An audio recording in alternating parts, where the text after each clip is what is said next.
us for our second webinar of our payroll series, which today focuses on employment tax implications within payroll. My name is Grant Saunders, Payroll Service Development Director at Azets, and I'm with tax partner Dave Hedges and Senior Manager Pick Wong for today's presentation. In our first webinar, we discussed some of the benefits of payroll outsourcing and took a closer look at the importance of accuracy, efficiency, and security when it comes to your payroll function. Today, we're going to move on to a number of key areas which relate to employment tax and how these can have an implication on your payroll processing. So we'll be looking at the following subjects today: payrolling benefits, salary sacrifice, a section on termination payments, employment status and IR35, the national minimum wage, and a few other areas of consideration which we'll manage to get in today, and followed by a Q&A session at the end. We will try to make today's presentation as interactive as possible by conducting a couple of poll questions for you. Very simple to do. The questions will pop up on screen during the webinar, so you just need to select an answer when prompted. Before we kick off today, I'd just like to raise a couple of housekeeping points. We plan for the webinar to be no longer than an hour, and that's taking into account a Q&A session at the end. If you have any questions that you wish to raise throughout the webinar, you can do so via the dedicated control panel. And if you have any questions that we do not get around to answering during this session, we'll attempt to respond to these later. Alternatively, get in touch with either myself, Dave, or Pick, or another member of the Azets team directly. So before we get started, I'd like to introduce my co-presenters. Today I'm joined by Dave Hedges and Pick Wong from our employment tax team, who work very closely with our payroll team here at Azets. I'm now going to hand over to Pick, who will kick things off with our first poll question. So our first poll question we have is, have you considered or are currently payrolling benefits? So we've got a selection of answers here, so just pick the one that applies to you. We payroll all benefits, we payroll some benefits, we've considered it but we've not yet registered, we've decided against it. So we'll give you just a little while to select your answer, and then we'll see what the result comes through as.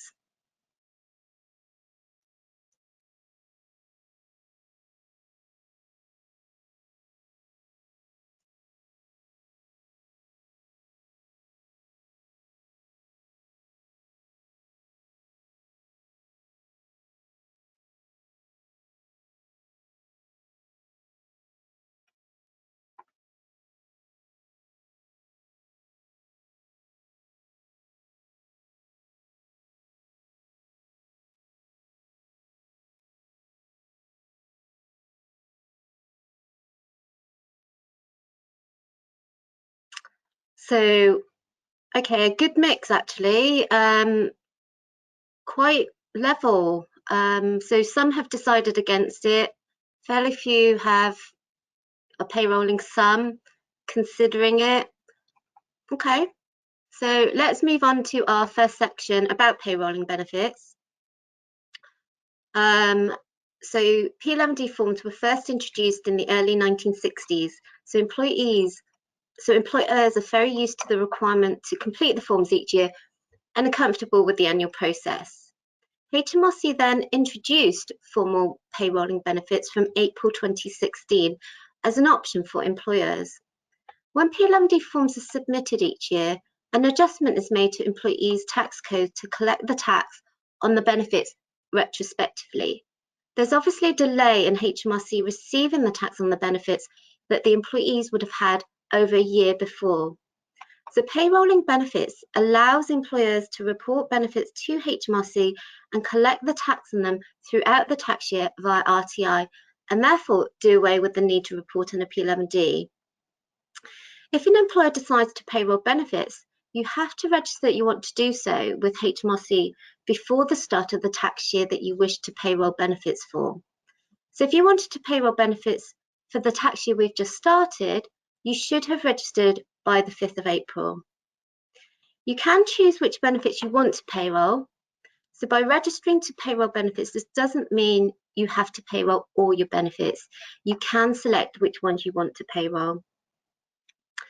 In addition, you can also choose which employees you want to payroll benefits for. For example, you can do it for a particular group of employees, so it doesn't need to be for all employees. There are some benefits that can't be payrolled, and these are accommodation and beneficial loans. So those must still be reported on P11D forms. Where you payroll benefits, you will need to notify your employees by the 1st of June after the end of tax year with various details such as the benefits that have been payrolled, the cash equivalent of each benefit payrolled, details of any benefits that haven't been payrolled. Any benefits that haven't been payrolled will need to be reported on a P11D form. So where you've correctly payrolled benefits and therefore don't need to prepare employee P11Ds, the employer declaration P11D-B will still need to be submitted to HMRC to report the Class 1A NIC. At the moment, payrolling benefits is optional for employers. We're seeing more uptake, but it's likely that many employers are just really comfortable with their annual P11D process. As payroll systems now have the capability to process Class 1A NIC, it's possible that HMRC may at some time in the future start to withdraw the P11D forms altogether and make payrolling benefits compulsory. And as more employers move towards payrolling benefits, there's more of a requirement for payroll personnel to determine the correct benefit amounts to be payrolled, and that's not always straightforward. On to the next slide. Benefits and expenses is a large topic. There are different reporting requirements and different tax and NIC implications, which depends on the actual benefit or expense and the situation of the spend. The first thing to consider is whether there are any exemptions that can be applied. Now, there are many exemptions available, and each comes with its own specific criteria. I'm not going to go into the various benefits and expenses and the many exemptions, as each on their own could easily cover a whole webinar. It's really important to understand what the spend is and the reason for the spend. Only then can it be determined if it can be exempted in any way. Quite often, we might know what an expense is, but the reason is omitted, and that's the crucial part. So where a benefit or expense is determined to be taxable, the next question is, what is the reporting mechanism? Should it be processed through the payroll, reported on a P11D, or should it go on a PAYE settlement agreement or a PSA? These are not always interchangeable. Some items have to be processed through the payroll or reported on a P11D. So I'll hand over to Dave now for the next section.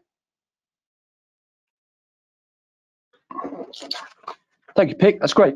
Thank you for taking the time to listen to everybody. It's lovely to see you this afternoon. I'm going to cover today a couple of areas in overview. All of the areas that we're covering today are quite complex. So we have built in as Grant alluded to at the start, the opportunity for questions. And of course, if there is anything further that you would like to discuss with us after our presentations, please do feel free to contact us. I'm going to start with an area of very high current interest, and that's salary sacrifice. So let's just start with an explanation of what salary sacrifice actually is. So if we can just, thank you. So in summary, a salary sacrifice occurs when an employee gives up the right to part of their cash remuneration under their employment contract. Typically, the sacrifice is made in return for the employer then providing some form of non-cash benefit. By varying the employee's terms and conditions, the parties have agreed to a change in the contractual arrangements between them. This will mean that the element of salary given up reduces the employee's gross pay. And that's really the starting point. That's the first spoke. Alongside this, the employer then provides the employee with something else, typically a benefit in kind. The opportunity that we then have is to provide the employee with a benefit which attracts a nil or low tax national insurance charge. And that's in replacement of the salary which, had it not been foregone, would have been charged to tax and national insurance in full. It's also possible to sacrifice other payments, for example, a bonus. And I'll touch on an example of that shortly. Now, it's important to be aware of the consequences of operating salary sacrifice arrangements and the impact, which depends on the type of benefit provided in conjunction with it. Some benefits are tax favoured and some are not. As such, we need to think about the impact of so-called optional remuneration arrangements. Historically, salary sacrifice has been used to provide employees with a wide range of benefits, but the scope to do so was considerably narrowed from April 2017. For a favoured benefit, typically a low emissions car, employer pension contributions, a cycle to work scheme, the employee will be taxed on the value of the benefit provided. For pensions and cycles, this will be zero. For an electric car, the benefit is very low, currently 2% of the list price of the vehicle.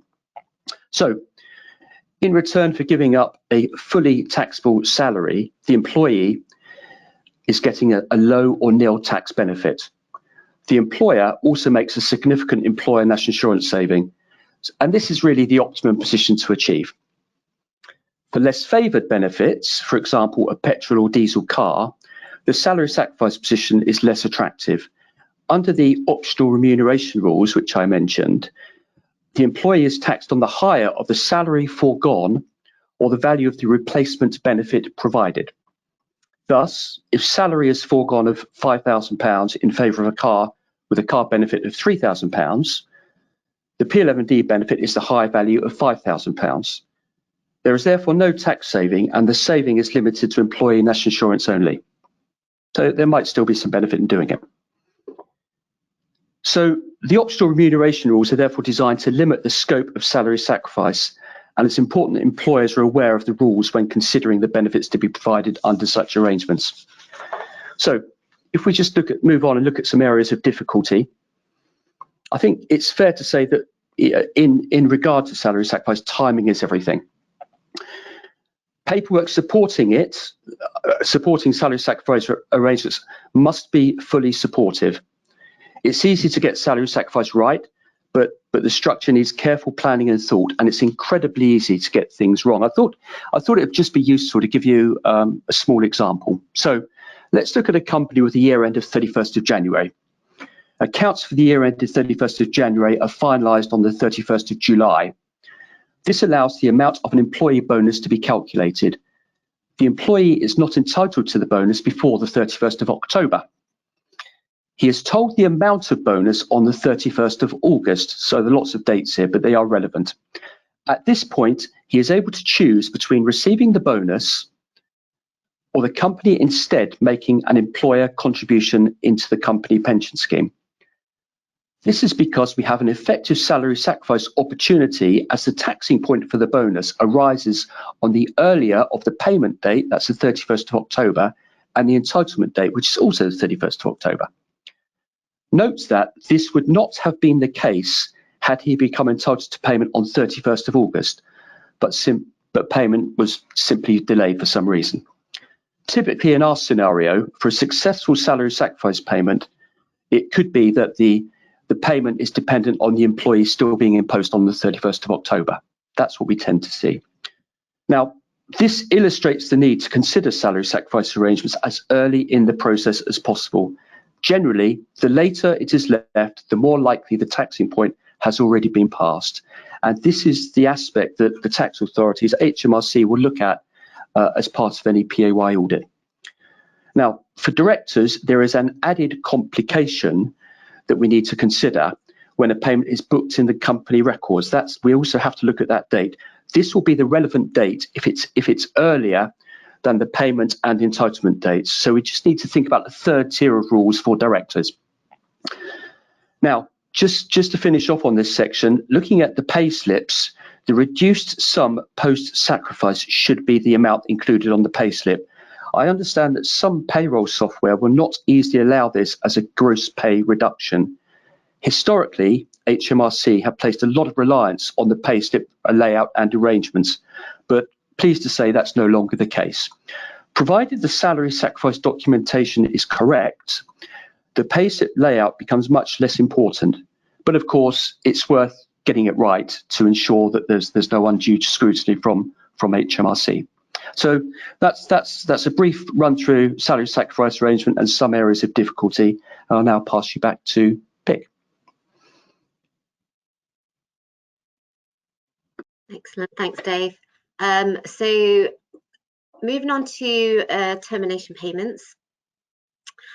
With the COVID restrictions lifted and benefits resuming normal operations, organisations have been considering whether they are able to continue with the same workforce as pre-pandemic levels. The £30,000 tax-free limit, which we all know about, has been around since 1988. And many think that amounts paid on termination up to this limit can simply be paid free of tax and NIC. It's not as straightforward as that, unfortunately.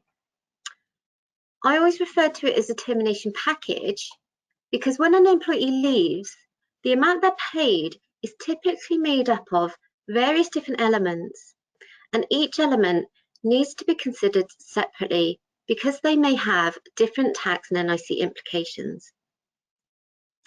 We firstly need to understand why an employment is terminating. Is it due to redundancy, retirement, or poor performance, for example? The reason is important in determining the tax and NIC implications of a termination package.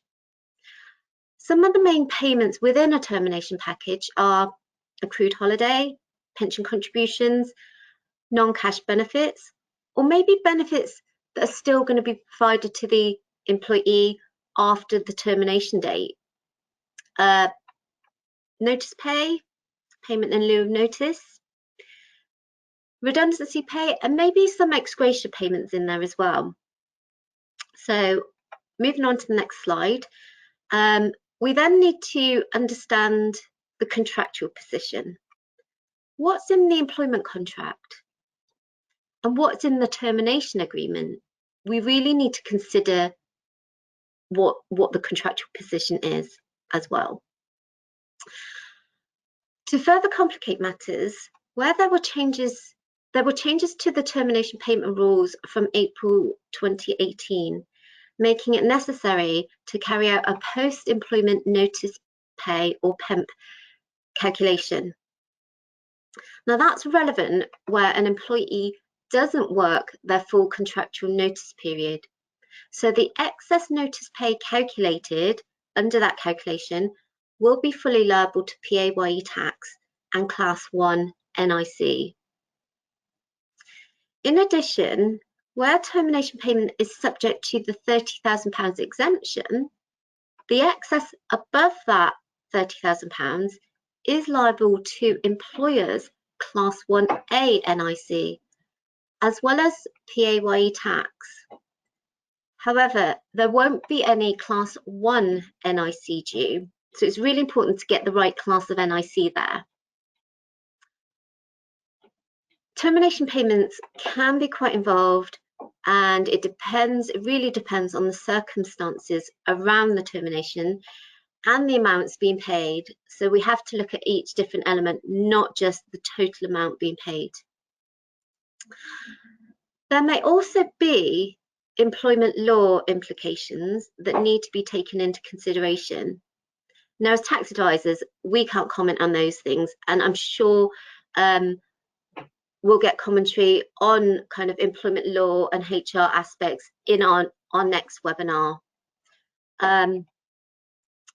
Once an employee has actually left, so you've actually made their payments through payroll and the employee has left the business, it's too late then to recoup any PAYE tax and NIC that may not have been withheld. And therefore, if you subsequently look at that termination package and think, oh, we didn't withhold what we should have withheld, those liabilities will fall solely to the employer. This can clearly mount up if you're looking at a group of employees being made redundant at the same time. So it's really important to make sure that termination payments are treated correctly. I'm going to pass back to Dave now for the next part. Thank you again, Pick. Okay, so we're going to introduce our next poll question now. Before I talk about the vexed subject of employment status, that distinction between whether somebody is validly treated as self-employed or whether they should be treated as an employee. So if we can just pull up the poll question, please. So, do you have processes in place which consider whether consultants or contracted paid off payroll should be treated as employees? So we've got three possible answers. Two for the brave of you, yes, no, we're absolutely fine. And the other one, yes, but could be more robust. And without prejudging, I would suggest that probably there are always areas that can be done perhaps a little bit more robustly in this area. So I'm interested ahead of the next part of the discussion to see what your views are on the systems that you have in place. Just take a few more seconds, and we should get the answers up.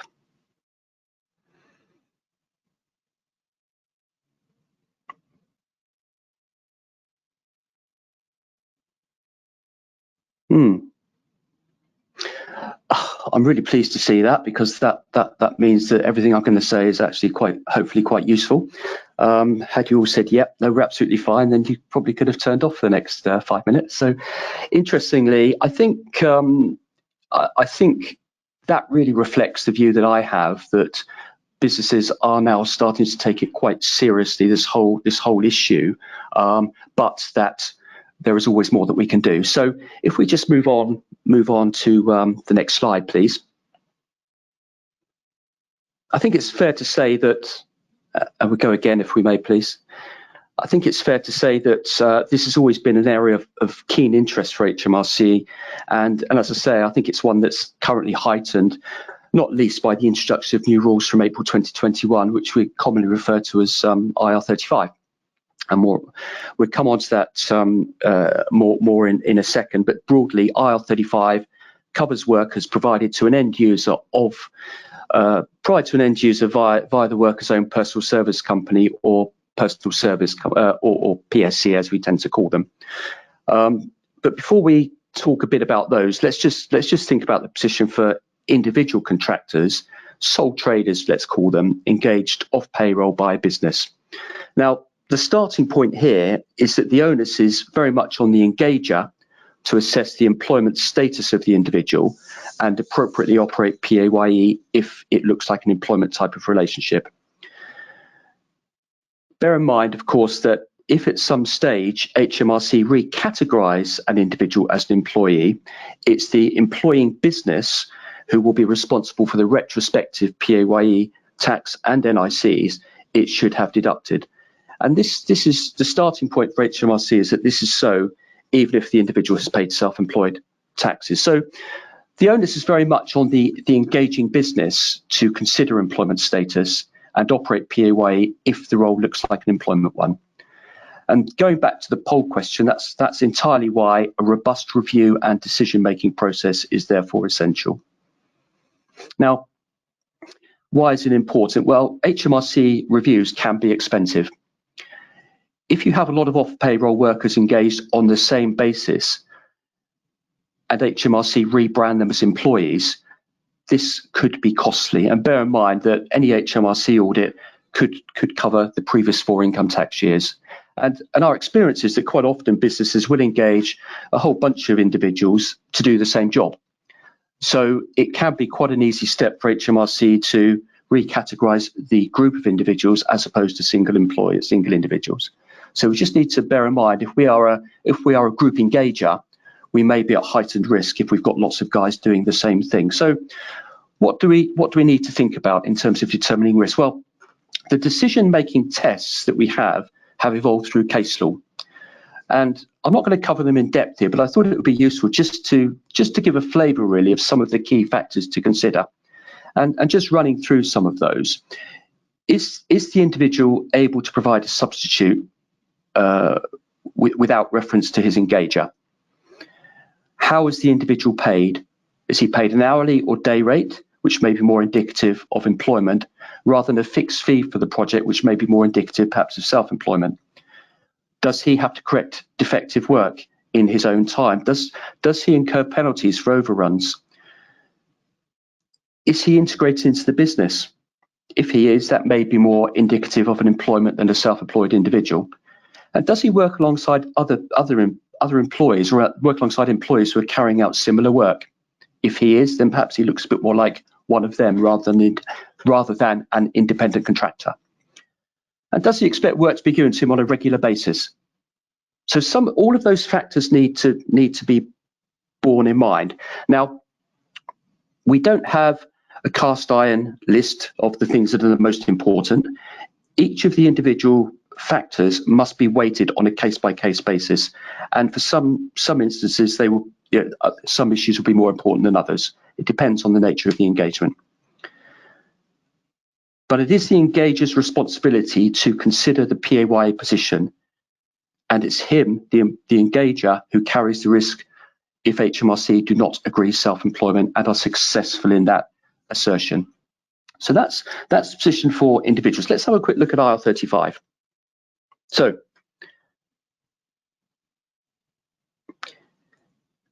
historically, where an individual has provided his services through his own company, any PAYE risk has rested with his own company, that PSC or personal service company. From April 2021, in the private sector, for medium and large end users of services provided in this way, the responsibility for checking employment status moved up the chain to the end user of the individual services. This essentially replicates the position that has applied in the public sector since April 2017.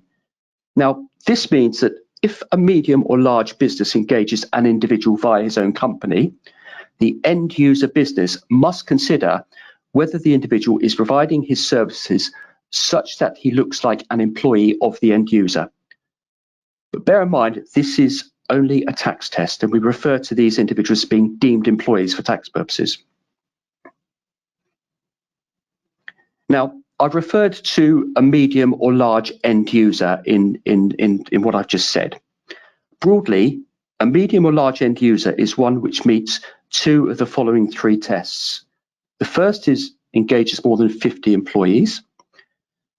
The second is turnover exceeds 10.2 million. And the third is that assets on balance sheet exceed 5.1 million. If, as the end engager, you do not trip two of these, you are small and do not need to concern yourself with IR35. That's because the rules only apply to medium and large end users, and as a small end user, you can rely on the protection that the personal service company gives you, almost as a barrier really between you and the person that you're engaging. However, if you do trip it, then you need to consider the employment status position by applying the tests that I've previously mentioned in outline. And if it looks like an employment, you must operate PAYE on the invoice received from the worker's company. Now, in terms of the process, when an invoice is presented by a personal service company and a deemed employment is established, the end user must apply PAYE on the invoiced amount net of VAT if the business is VAT registered, and deduct tax and national insurance. Our general advice is to manage that through a separate payroll for deemed employees. So, in summary, we now have to consider employment status under IR35 as well as for individual sole traders. We are seeing a big uptake in HMRC reviews, and it's therefore important to ensure robust review policies in place. So we can help you in developing those. I think it's also, just in conclusion, fair to say that as we see IR35 reviews, it's likely that they will extend into the way that you engage your sole trader population. So we need to ensure that you've got robust policies, or businesses need to ensure they've got robust policies that cover all aspects of payroll workers. Back to you, Peg. Great, thank you, Dave. So national minimum wage. So on to the first slide. So there you'll see the current rates for each age bracket. So NMW was first introduced in April 1999. So quite a while ago now, but we've only kind of really heard a lot about it recently to ensure that workers were not exploited by employers and therefore paid unfairly low wages. Most workers who are at least school leaving age are entitled to NMW, including casual workers and those on 0-hour contracts. Self-employed workers and company directors are not entitled to NMW. So where a worker is entitled to NMW, that must be paid, that rate must be paid on average for the time worked in a pay reference period, where a pay reference period cannot exceed 31 days. So your typical pay period, basically. For those aged 23 and over, as you'll see, they're entitled to currently £9.50. This rate is currently referred to as the national living wage, just because I guess, you know, people aged 23 or over are expected to be living on their own and expected to actually live on that £9.50, whereas those below that age may well be still living at home with parents. Where there are rate increases in April each year, or where a worker has a birthday which puts them into the next rate band, the increase is to be applied from the start of the next pay period following the date of change. For example, where you've got a worker who's paid monthly and the date of their NMW increase is mid-month, for example, their birthday, the new rate is not applied until the start of the next pay period. So it's not applied from the actual day of the birthday. You have to wait until the start of the next pay period. NMW is not as straightforward as simply looking at the gross pay a worker is paid to determine if the rates are correctly adhered to. So moving on to the next slide. Some deductions that are made from payroll have to be considered for NMW purposes. Firstly, salary sacrifice, as Dave talked about earlier. Salary sacrificed amounts have to be deducted from gross pay in order to arrive at the amount to be considered for NMW. So you're not just looking at a gross pay, you have to deduct the salary sacrificed amounts and look at that net amount. Other deductions made from payroll, whether that be from gross or net pay, will also impact NMW, where the deductions can be used by the employer for their own benefit. The only exception to that is where it's obvious that the deduction is to be passed directly onto a third party. There may be occasions where a worker is required to supply items to perform their work duties that are not paid for or reimbursed by the employer, so it doesn't come out payroll, such as tools or maybe certain clothing that may form part of the work uniform. Where a worker has to incur that expense, it's got to be taken into account for NMW purposes. And so the cost of those items has to be deducted from their gross pay to calculate NMW. Accommodation, so where accommodation, sorry, back to the previous slide. Where accommodation is provided by an employer, there are daily HMRC daily and weekly offset rates. And these change kind of every tax year as well. Where the employer charges rent at or below the offset rate, that won't affect NMW. But where the accommodation is free, the offset rate is to be added to their gross pay to calculate their NMW rate. And where the employer charges more rent than the offset rate, the difference is to be deducted from their gross pay to calculate NMW. Where pay arrears have been identified under a HMRC investigation, the employer has to pay the arrears to the relevant workers based on the current NMW rates, even if the workers have since left. A penalty will be imposed of up to 200% of the pay arrears, quite a lot. So where the pay arrears exceed £500, the employer will be publicly named. So therefore, getting things wrong with NMW can lead to quite significant costs and risk reputational damage for the employer. Moving on to the next slide. And again.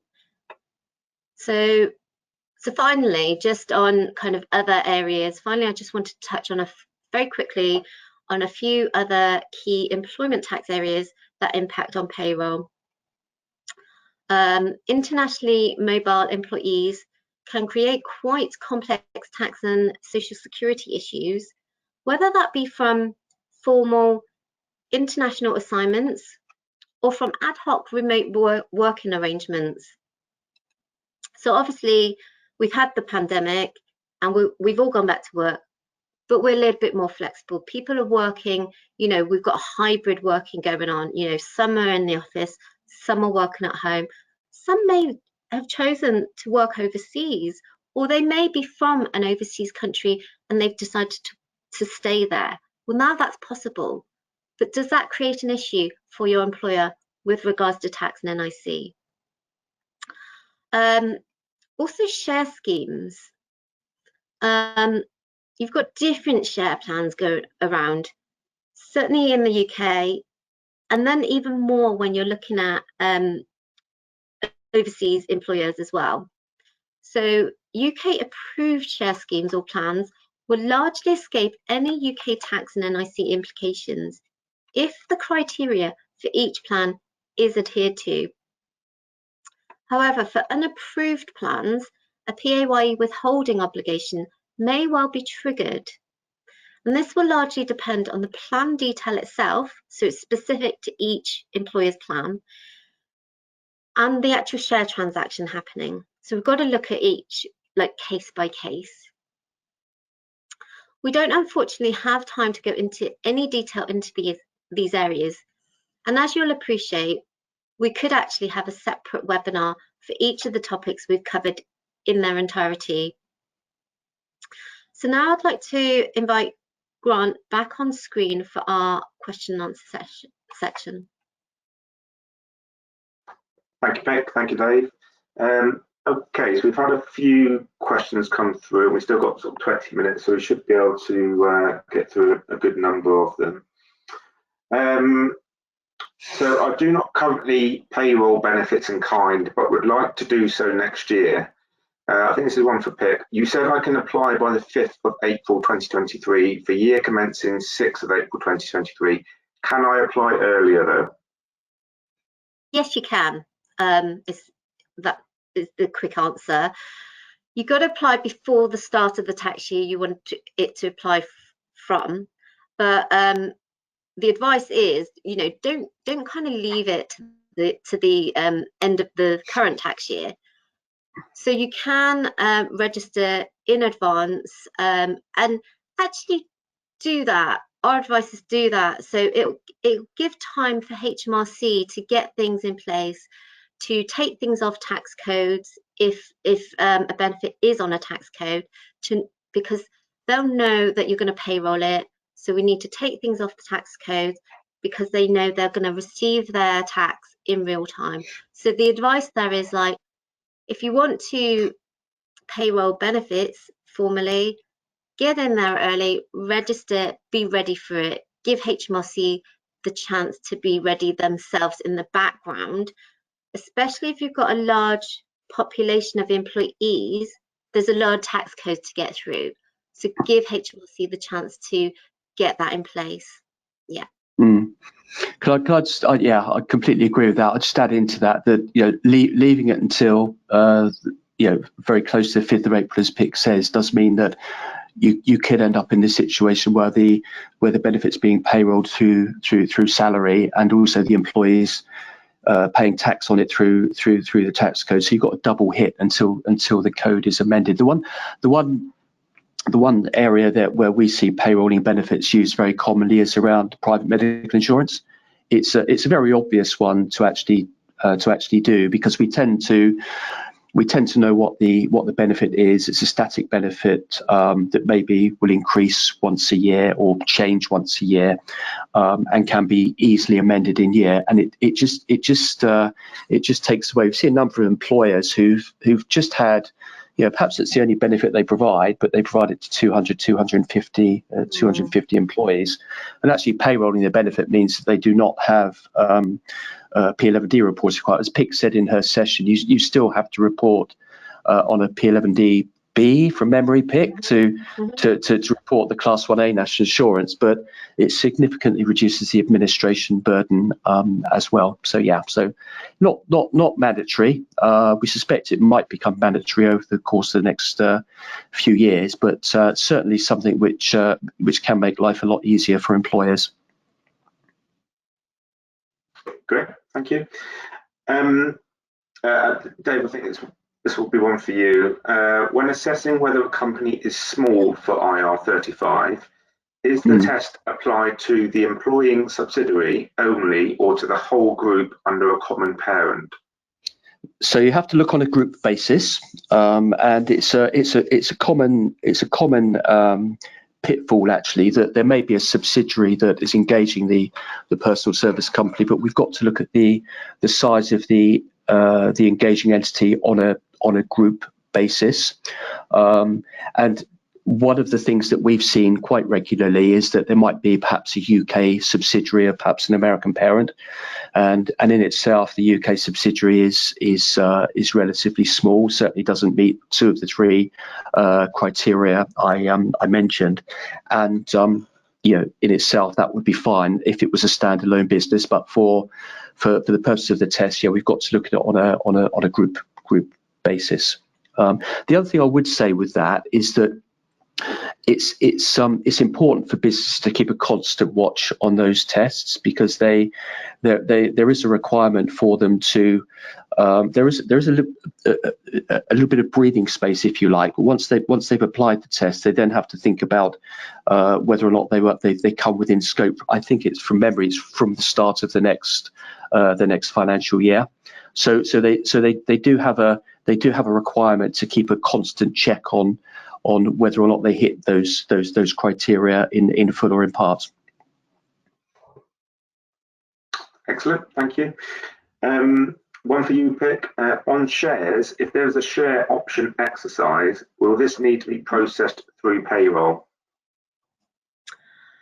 It depends. So if we need to look at the actual share plan itself and the organization, really depends if those shares are readily convertible assets. So is there a market for them? Is there a public market for them? Can they be traded? And if the answer there is yes, then yes, there's a PAYE obligation. So where that's the case, and an employee exercises their share options, you've got to put that through your payroll. You've got to withhold PAYE tax, employer's NIC, and you've got to make sure that you might have some sizable costs there, some sizable value. But where the employee has received that value effectively in shares, where's that tax cost coming from? So it can be quite complex. There may be, and depending on the share plan itself, there may be facilities in the background to deduct tax from the shares that you're exercising, so withheld at its source to then, but you've got to understand the payroll mechanism around it. It's not straightforward, so you've really got to understand how to do it. But yeah, we advise a lot of clients on their unapproved share option exercises, just to make sure we're processing it correctly through payroll, because we can see some sizable numbers. So we've got to make sure we get it right. Yeah. Absolutely. Thank you. Dave, sorry, another one on IR35. One of our directors has his own limited company through which he invoices for his directorship with us. Do I need to think about IR35 for him? Interesting. Yeah, it's what we see quite a lot, actually. The issue that we've got here is that if we have a director, he is holding an office with the business with whom he's a director. So first principles mean that he will be taxed on the income that he receives in regard to the directorship as employment income, regardless of whether it's paid to him directly or whether it's paid to him via his personal service company. So there is no protection under IR35 for individuals who are officers of a company. And that can include, for example, a company secretary. An office is an enduring post within a business that will be filled by somebody on an ongoing basis. But put simply, IR35 doesn't apply. We need to tax through PAYE on first principles. The related question that we have around this that we see quite often is in regard to the distinction between what I would call a full-time working director, who will always be taxed in full in the way I've described, and a non-executive director. And there can sometimes be some scope for non-executive directors to provide separate consultancy services through the medium of their own personal service company. It's not something that HMRC particularly like. And they will quite often challenge on the basis that they think that the income might be skewed a bit too much towards the consultancy element, not enough towards the non-executive directorship. But there is a small window there which does provide an opportunity, but certainly for a full-time working director, an officer holding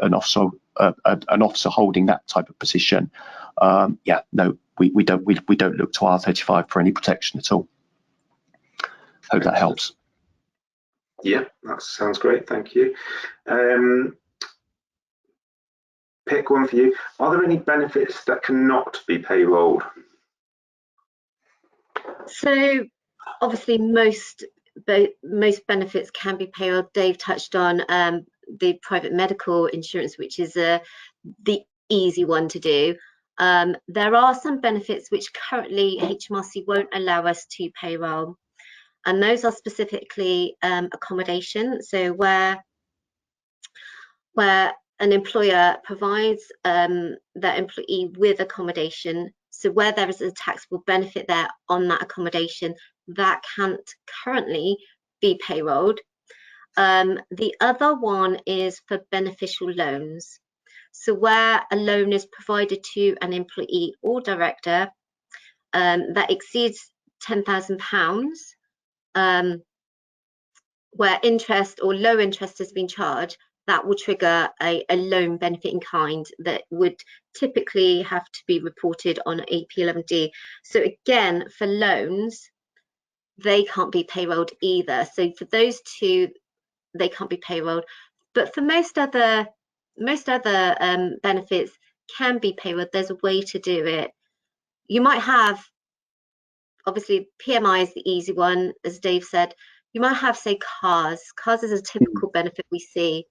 More difficult. We're quite used to, when we're doing P11Ds at year end, to calculate that car benefit, put that value on a P11D, and we're all good. But if we're payrolling that benefit, we've got to do that calculation at the beginning of the tax year, make sure we know what our monthly amount is going through.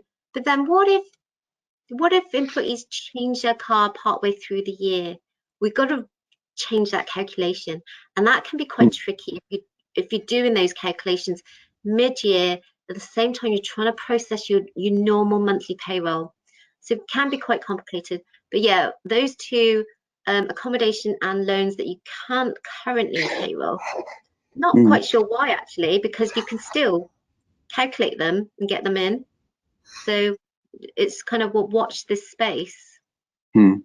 I think just thanks, Pete. I think just to add to that, the car one is an interesting one, and on the face of it, there's no reason why business should not be payrolling. I think since the introduction, was it back in 2017? Was it from memory?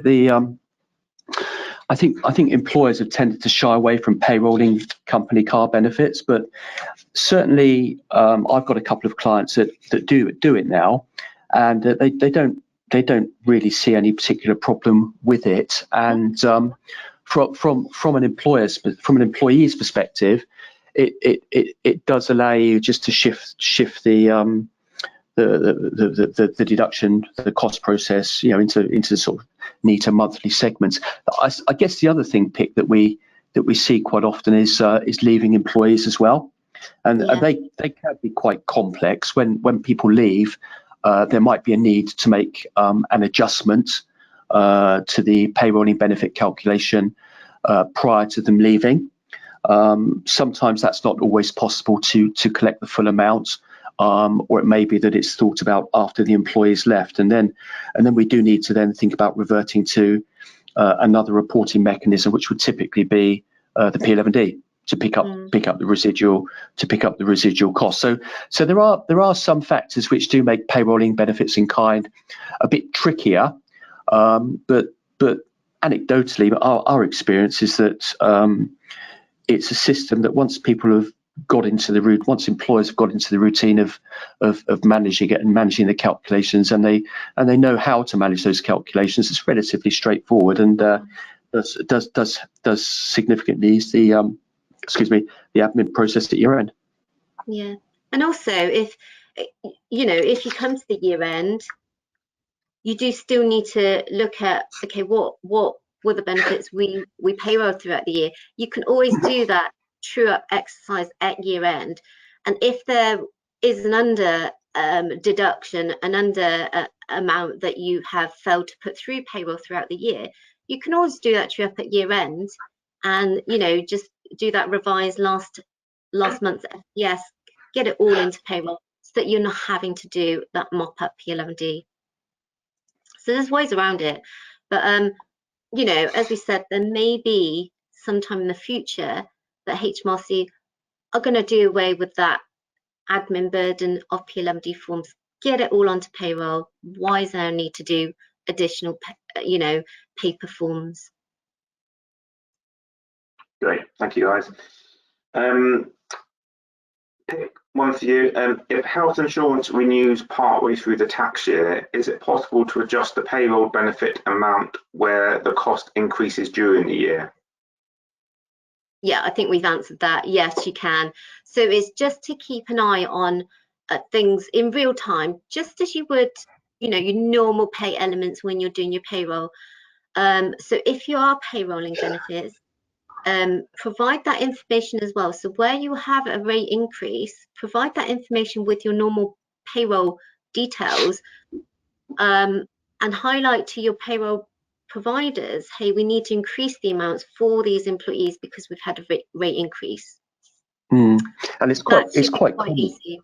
Yeah, it's quite common, isn't it? Because quite often we've got a 5th of April year end for tax purposes, and quite often the healthcare providers will make their adjustments or change their premiums on 30th September, 31st December. So you've got that hybrid between the two systems. Brilliant, thank you. One for you, Dave. For salary sacrifice, does the contractual change require a new employment contract? Can the pay slips show only the new lower gross pay rate, or can it show both the prior gross pay and a sacrifice deduction? So there's a couple of points there. If we deal with the contractual change first, the current approach is to demonstrate that there is actually a change in the contractual terms, and certainly when we see arrangements in place with, for example, car scheme providers who are putting salary sacrifice schemes in place for, let's say, an electric vehicle, the change in the terms and conditions of the employment will be almost an addendum to the contract. So the employee will sign an agreement that says that his gross salary will be reduced and in replacement of that, he will then be provided with an employment car. Now, with a car. Now, I should say, of course, that we're not employment lawyers, and employment law advice should always be taken. But that is the approach that's generally taken, certainly with benefit providers of that type. In regard to the payslip, HMRC used to be quite fussy, actually, probably going back 4 or 5 years about pay slips, and saw maybe a bit longer than that. Saw a lot of challenges from HMRC where they said, it's all very well saying there's a salary sacrifice in place, but actually the pay slip doesn't reflect that. They're now much more relaxed about that, and I think it's recognition that actually quite often employers are quite flexible on the way that they show things on pay slips, and it's the underlying contractual change that's the key. It's and I kind of said it in the session. It's important, in my view, to make sure the pay slip is correct as far as possible, because that would then almost cut off at the knees any review by HMRC. But it's not the be all and end all. And specifically to answer your question there, Grant, the employer can do one of two things. It can either show the reduced salary post-salary sacrifice and not include anything else. But alternatively, it could include the nominal salary pre-reduction and then show the reduced amount in getting to the reduced gross amount, if you like, for salary sacrifice purposes. And sometimes employers quite like that, because their employees might want to, for example, go to a mortgage broker and say, actually, this is my salary, but it's been reduced by an amount that reflects the other things that I'm getting from my business, from my employer. And I think the key thing to leave in regard to the way I tend to remember how salary sacrifice works, just bear in mind it's a reduction of salary rather than a deduction from salary. And if we can get those, if we can kind of just think of that, reduction of rather than deduction from, the reduction of salary indicates that there's a giving up of salary in return for something else, and it's a contractual change. And certainly the contractual change can be an addendum. Yeah. Excellent, thank you. I think we can probably just squeeze one more in before we close, if we can. Another IR35 one's probably for you, Dave.